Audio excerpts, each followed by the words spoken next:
Hayırlı akşamlar Fatma Anacığım. Bey gelmiş, hoş gelmiş. Hoş bulduk, kolay gelsin. Ne kaynatıyorsun biliyor musun? Yok, ne kaynatıyorsun? Oha, o nasıl kırmızı öyle? Bülbül konmuş ya güle. Ama o vakit beyaz imiş gül. Bülbül demiş, aşık oldum, yandım, öldüm ben sana. Gül de demiş ki, dikenlerim var, yanaşma bana. Ama bülbül dinler mi? Gitmiş gelmiş, gitmiş gelmiş. Her seferinde gülün dikenleri batıvermiş. Her yan yara bere, her yan kan.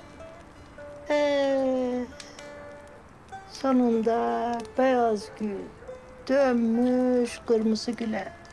Hep ganda. Aşk acısı böyle bir şey yani.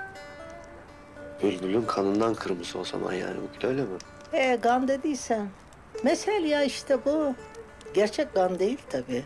Emektir o. Sabırdır, gayrettir. Aşk, sevgi, emektir yani. Aşk emek ister bey. Sabredeni bulur, gayretliyi seçer. Ya şimdi herkesçikler bedavadan aşk arıyor.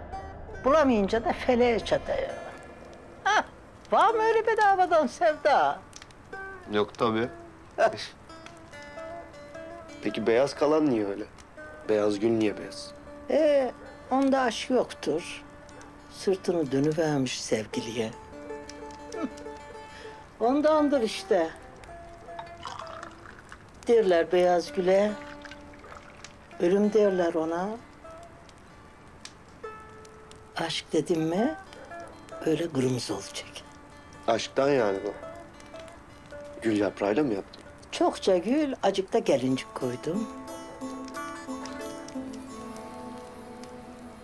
Oh, şifa olsun. Aşk olsun. Olsun ya sırrı, olsun. Gül, gelincik. Bir tanecik. Aşk olsun. Olsun bakalım. Aşk olsun.